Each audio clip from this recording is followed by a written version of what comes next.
J'ai été tenté, j'ai été un tout petit peu tenté de demander à ceux de vous qui prennent plaisir à être accusés d'avoir un péché dans leur vie de lever la main. J'allais demander à l'âme courageuse qui allait lever la main de m'aider sur ce plan, car je n'aime pas ça. Et j'aurais voulu, en fait, profiter de l'expérience de cette personne. Laissez-moi vous avouer une chose. Aussi saints que nous voulons paraître et aussi pieux que nous voulons paraître aux yeux des autres et aussi spirituels que nous voulons avoir l'air d'être, aussi saints, aussi pieux, aussi spirituels que nous voulons sembler, aucun de nous ne prend plaisir à être accusé d'un péché dans sa vie qu'il ne voudrait pas abandonner. C'est un fait. Maintenant, si vous êtes comme moi, vous allez intérieurement lutter contre cette accusation. Si vous êtes comme moi, vous allez intérieurement essayer de trouver une justification à votre péché. Vous allez essayer de lui trouver une explication. Vous allez aussi essayer de le rationaliser. Et vous allez continuer ainsi jusqu'à ce que vous finissiez soit par capituler, soit par subir les conséquences, puis capituler. D'une façon ou d'une autre, vous allez capituler. Si vous êtes un enfant de Dieu, vous savez pourquoi? Parce que Dieu gagne toujours. Vous feriez donc mieux de capituler. Croyez-moi, je vous donne une expérience de première main, une référence exacte. En fait, c'est ce que je vais faire maintenant. Au milieu des années 70, j'ai terminé mes études au séminaire et j'ai été ordonné ministre à la cathédrale St. Andrews, au centre de Sydney, Australie. Mais j'avais un péché secret dans ma vie. Et le Saint-Esprit établissait ma culpabilité encore et encore et encore. Chaque fois que je priais, le Saint-Esprit établissait ma culpabilité. Savez-vous ce que je faisais? J'essayais de me justifier. Je parie que vous mourrez d'envie de savoir ce que c'était. Eh bien, je meurs d'envie de vous le dire, mais pas pour l'instant. J'avais terminé mes études au séminaire, j'avais passé un examen des plus rigoureux, un test on ne peut plus strict et rigoureux de la part d'un comité d'évêques et de théologiens très dignes, et j'avais été ordonné pour prêcher l'Évangile. Mais j'étais infidèle à Dieu avec mon argent. Oui, vous m'avez bien entendu, j'étais infidèle à Dieu avec mon argent. Dieu, le Saint-Esprit, établissait ma culpabilité chaque fois que je priais. Et vous savez ce que ma réponse était? J'essayais de mettre les choses en perspective pour le Seigneur. Vraiment. Voilà ce que je faisais. Seigneur, si j'étais professeur, j'aurais gagné 15 000 $ par an. C'était la moyenne à l'époque. Je m'étais documenté, vous voyez. Quand je négocie avec le Seigneur, je me documente toujours. Et je disais, mais maintenant, comme vicaire dans cette paroisse, je gagne moins de 5 000 $ par an. Alors Seigneur, je suis en train de te donner plus de 10 000 $ par an. Et le Seigneur disait, bon, ça va, mais mets l'argent là. Mais Seigneur, puisque je te donne mon énergie, puisque je te donne mon temps, et puisque je te donne mon esprit brillant, j'ai toujours été modeste. Et le Seigneur disait, bon, mais mets l'argent là. J'ai grandi au Moyen-Orient, là où l'on marchandait tout. Et quand j'étais jeune chrétien, je croyais que je pouvais marchander avec le Seigneur. J'ai appris à mes dépens qu'on ne peut pas marchander avec Jésus. Il était né dans un pays avoisinant.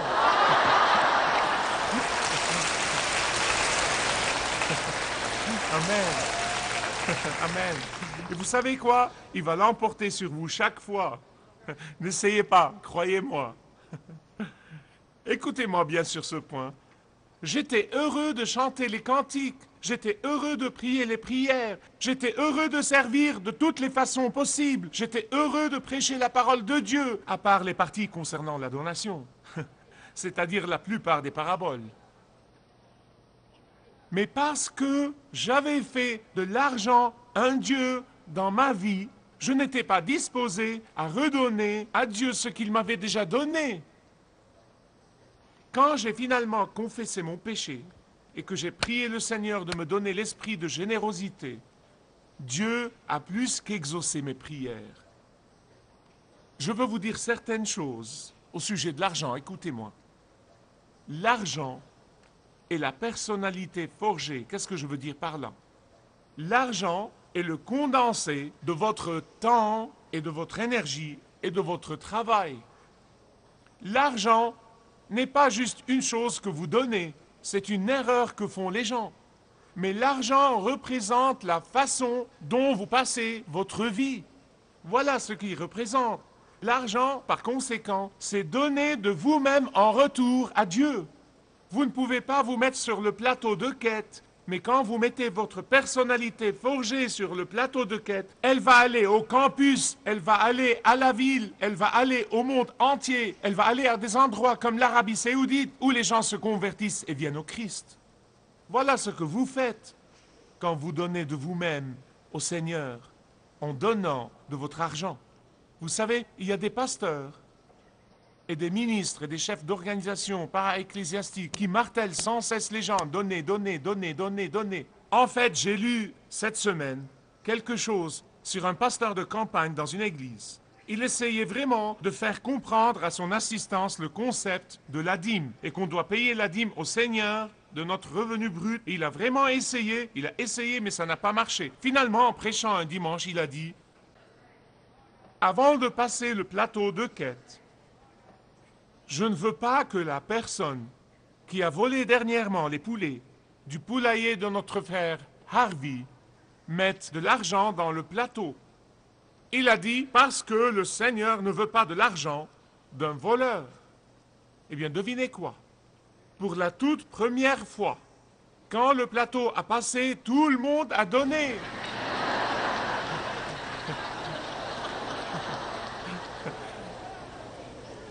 Quel type intelligent! Mais ce n'est pas comme ça que ça devrait être.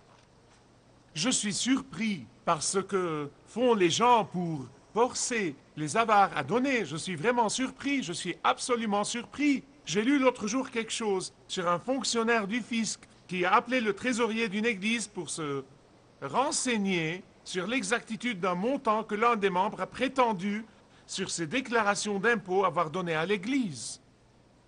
Le trésorier a réfléchi un instant, puis il a dit « Je ne sais pas vraiment parce que les registres ne sont pas devant moi. Mais je peux te dire une chose, s'il ne l'a pas fait, il le fera. »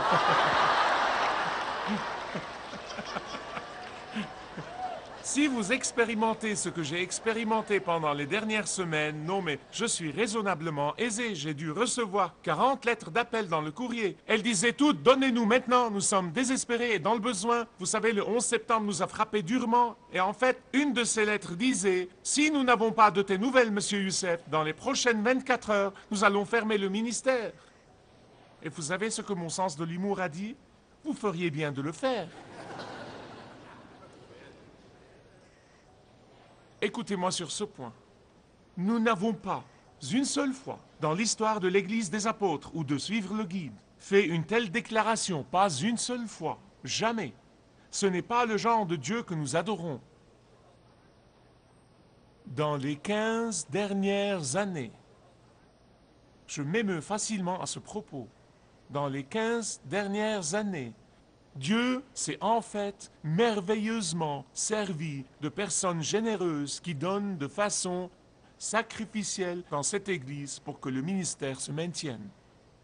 Écoutez-moi, Dieu s'est contraint à bénir un tel esprit généreux. Réellement, écoutez, le fait qu'il y ait des gens en ce moment qui abusent du fait que Dieu bénit celui qui donne généreusement ne rend pas ce fait moins vrai. Et aujourd'hui, je veux vous dire que donner la louange et donner de l'argent vont de pair comme des siamois dans une vie de louange. Pourquoi je dis ça? Parce que louer Dieu de vos lèvres et louer Dieu de votre portefeuille sont inséparables. Louer Dieu de vos lèvres seul peut être des paroles en l'air, à moins qu'elles soient confirmées avec la louange de votre argent. Louer Dieu seulement de votre bouche est vain, à moins qu'il soit accompagné par donner ce qui a une grande valeur pour vous. Je vais vous donner un exemple. Le roi David a écrit les psaumes que vous lisez et que vous aimez, que nous chantons et que nous lisons. Tous les jours, je lis un psaume. Mais David n'a pas loué Dieu juste avec les mots. Il l'a loué avec sa substance. Et il a donné sa fortune, qui serait équivalente à $1 demi-milliard aujourd'hui, pour la construction du temple. Vous voyez, ils doivent aller de pair. Quelle était la motivation de David? Je vous prie d'ouvrir le premier livre de Chroniques, chapitre 29, et de rester là avec moi. 1 Chroniques 29. Quelle est la motivation de David? Vous savez ce qu'il a dit? Dans les versets 3 et 4, il a dit « C'est une affaire de dévotion personnelle à Dieu. » Vous voyez, pour David, chanter les éloges du Seigneur n'était pas que de simples mots, mais c'était confirmé par un don sacrificiel. Écoutez ce qu'il a dit. À partir du verset 14, 1 Chronique, chapitre 29. 1 Chronique, chapitre 29, à partir du verset 14. Voilà ce que David a dit.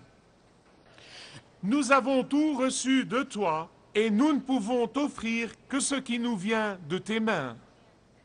Nous sommes devant toi des étrangers et des habitants, comme tous nos pères l'étaient. Nos jours sur la terre sont comme l'ombre et il n'y a point d'espérance. Ô notre Dieu, c'est de ta main que viennent toutes ces richesses que nous avons préparées pour te bâtir. Une maison à toi, à ton saint nom, et c'est à toi que tout appartient. Je sais, ô mon Dieu, que tu sondes le cœur et que tu aimes l'intégrité. Vous savez ce que l'intégrité veut dire? Ça veut dire le rapport entre le cœur et la bouche, que les deux sont bien synchronisés. Aussi je t'ai fait toutes ces offrandes volontaires dans la droiture de mon cœur. Et j'ai vu maintenant avec joie ton peuple rassemblé qui se trouve ici t'offrir volontairement ses dons et ses offrandes. Ô Éternel, Dieu de nos ancêtres, Dieu d'Abraham, d'Isaac et d'Israël, maintiens ces dispositions dans le cœur de ton peuple pour toujours et que ses pensées soient fermement tournées vers toi. Que dit David là? Voici ce que dit David. Il dit que votre loyauté à Dieu soit exprimée par l'offrande de vos dons et vos louanges. Il dit que votre loyauté à Dieu soit manifestée par des offrandes volontaires et par des louanges du fond du cœur. Que votre loyauté à Dieu ait lieu simultanément en parole et en action. Vous savez, vous allez trouver le même principe dans le Nouveau Testament. Car je sais que certains vont dire, mais c'est de l'Ancien Testament. C'est le plus grand mensonge que j'ai jamais entendu. Laissez-moi vous dire une chose. Abraham a payé la dîme avant la loi. Jacob a payé la dîme avant la loi, 400 ans avant la loi. Écoutez-moi bien, s'il vous plaît. C'est le principe absolu de la Bible. Dans la première lettre de Paul aux Corinthiens, chapitre 16, dans les tout premiers mots du chapitre, Paul parle de la collecte. Mais bien entendu, il n'est pas arrivé au premier verset du chapitre 16 avant d'avoir consacré 58 versets du chapitre 15 à parler de la résurrection et du ciel. Il parle dans tous ces versets de la résurrection et du ciel, et ensuite il arrive au premier verset du chapitre 16 de 1 Corinthiens, et il dit, maintenant en ce qui concerne la collecte. Peut-être qu'ils ont dit, qu'est-ce que l'un a à voir avec l'autre? Tu viens de nous élever jusqu'au plus haut ciel, et maintenant tu viens nous dire en ce qui concerne la collecte? Vous remarquez qu'il l'a laissé jusqu'au dernier chapitre, parce que s'il en avait parlé au premier chapitre de Corinthiens, peut-être qu'il se serait endormi. Que dit Paul là? Il dit exactement ce que dit l'Ancien Testament. Il dit que le ciel et le don sont étroitement liés. Il dit que le ciel et le don sont interdépendants. Il dit que le ciel et le don sont en corrélation. Il dit que vous ne pouvez pas vous réjouir de la résurrection quand vous en voyez très peu et que vous donnez très peu à celui qui vous a tout donné. Écoutez-moi bien, s'il vous plaît. Quelqu'un pourrait demander en ce moment, pourquoi y a-t-il ce lien inexorable entre louer et donner? Je vais vous dire pourquoi. Écoutez-moi bien. En fait, il y a 3 choses que je veux vous dire très rapidement. Numéro 1, donner est une preuve que vous croyez vraiment le fait que Dieu possède toutes choses. Vous voyez, j'entends tout le temps des évangélistes dire ces balivernes.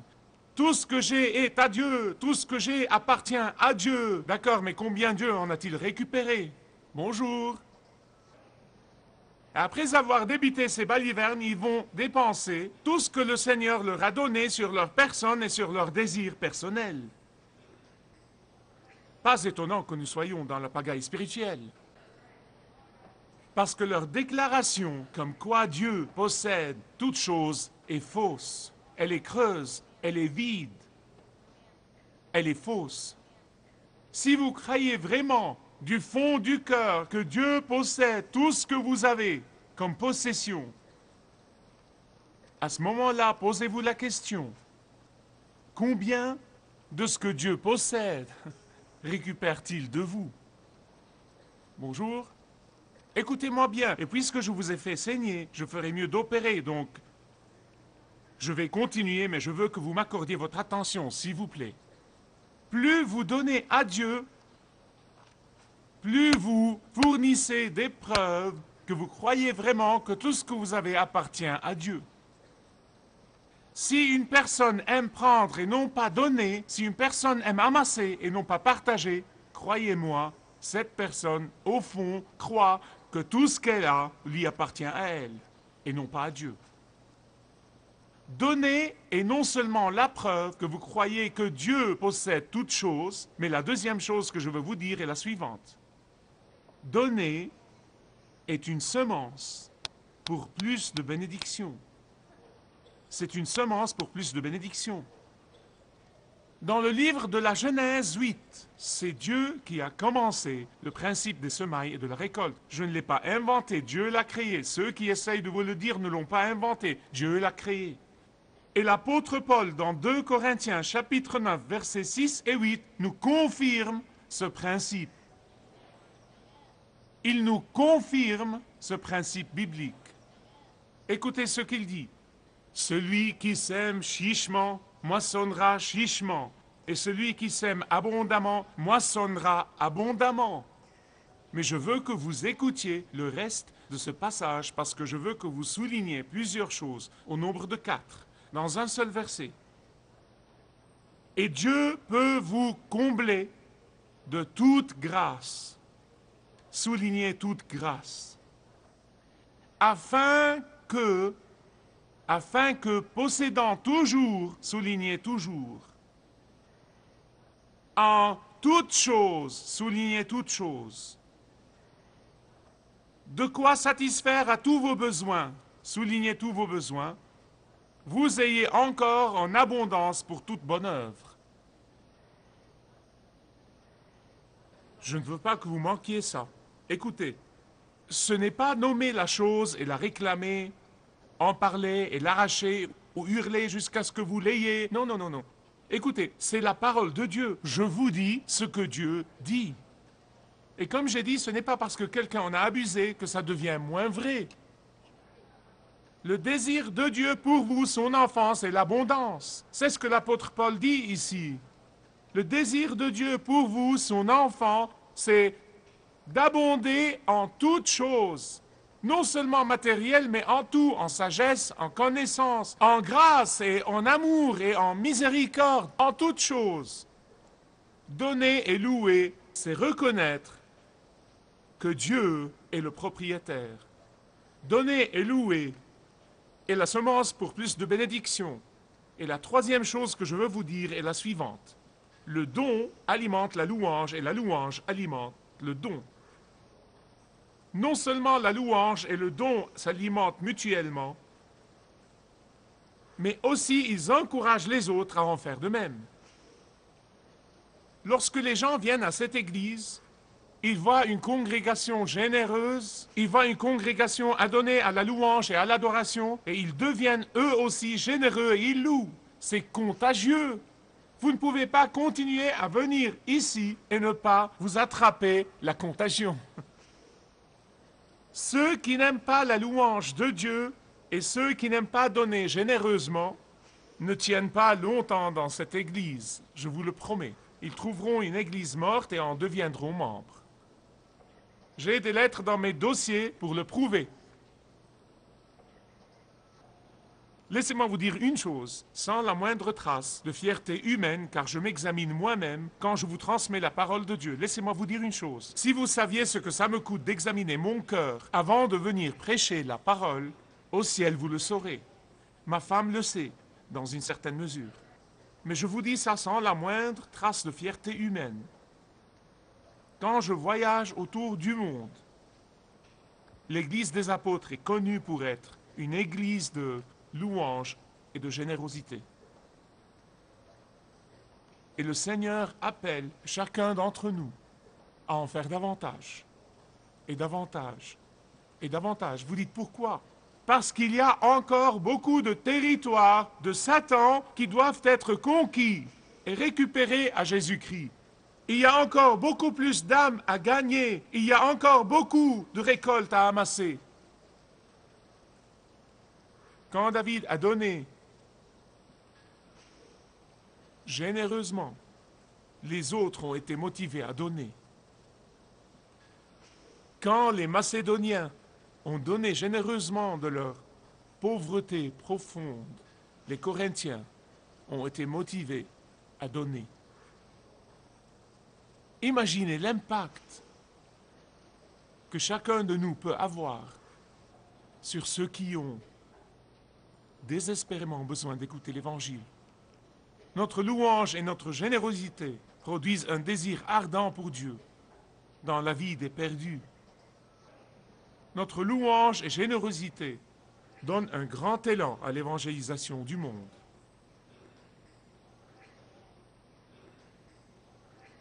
Mais je suis conscient du fait que ce message est probablement prématuré pour certains de vous. Ceux d'entre vous qui n'ont pas encore voué leur vie à Jésus-Christ, ceux d'entre vous qui n'ont pas encore reçu le don du salut et de la vie éternelle, c'est un message prématuré pour vous. Vous savez pourquoi? Parce que Dieu, avant de vouloir ce qui est à vous, vous veut à vous. L'apôtre Paul dit que les bonnes œuvres sont pour ceux qui ont déjà voué leur vie à Jésus-Christ. Vous ne faites pas les bonnes œuvres pour arriver à Dieu. Non, non, non. C'est par la grâce, par la foi seulement, afin que personne ne se glorifie. Mais l'apôtre Paul dit que Dieu vous prédestine à de bonnes œuvres une fois que vous venez à Jésus-Christ. Eh bien, je prie aujourd'hui que s'il y a une personne ici qui n'a pas encore voué sa vie à Jésus-Christ, qui n'a pas encore reçu le don de la vie éternelle, que ce jour-là soit le grand jour, prions. L'Esprit de Dieu vous a parlé et vous voulez vouer votre vie au Christ, vous voulez recevoir le don de la vie éternelle. Vous savez que sans Jésus, vous êtes perdu et vous n'irez pas au ciel. Vous pouvez prier avec moi cette prière. Dieu Père, je te remercie pour Jésus. Je te remercie pour le salut qu'il m'offre. je me repens de mes péchés. Reçois-moi dans ton royaume. Dieu Père, tu nous as tout donné, réellement. Et dans des moments insensés, jours, semaines ou même des années, nous croyons que nos possessions sont nôtres.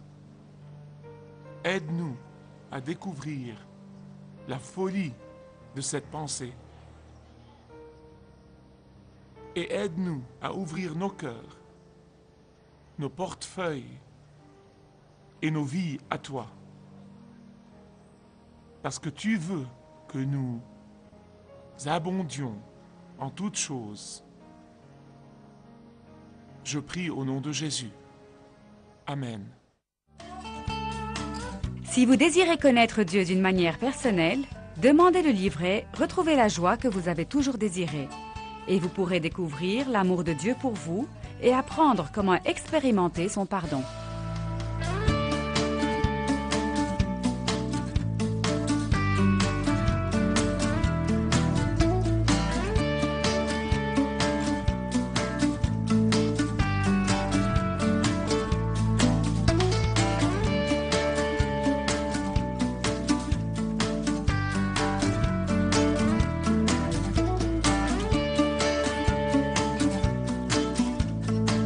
Si vous avez une relation personnelle avec Dieu et vous êtes intéressé à marcher plus intimement avec lui, demandez le livret « 7 pas sur le chemin de la foi » qui vous guidera dans une relation plus profonde avec votre Père Céleste. Demandez votre livret gratuit.